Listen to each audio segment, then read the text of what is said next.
In today's video, I'm going to teach you how to maintain stock inventory in QuickBooks. By the end, you'll know how to turn on inventory, add items correctly, keep quantities accurate as you buy and sell, and use reports and best practices so your numbers stay reliable.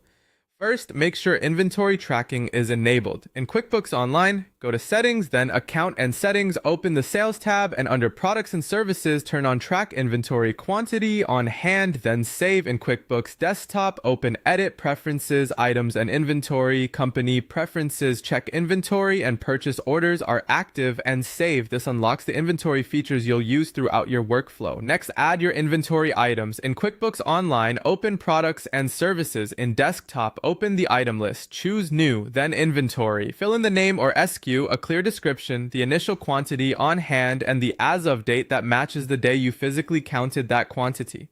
Enter your cost and sales price, and select the correct income, cost of goods sold, and inventory asset accounts. Use consistent SKUs, and if you sell variants like sizes or colors, consider sub-items to keep each variant separate and reportable. When you purchase stock, record it with a bill, expense, or check. Select the inventory item, enter the quantity, cost, and vendor, then save.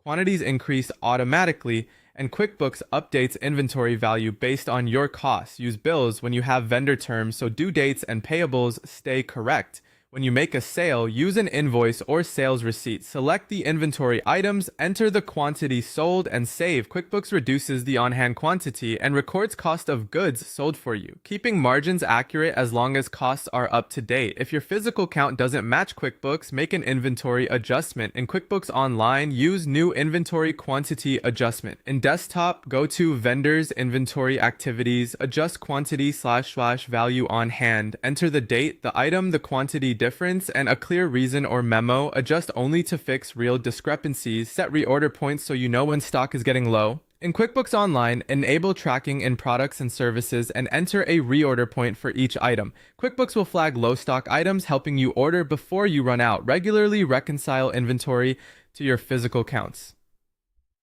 Run the inventory valuation summary, compare it to what's in your warehouse, and make quantity adjustments as needed so the books match reality. Finally, use reports to stay informed.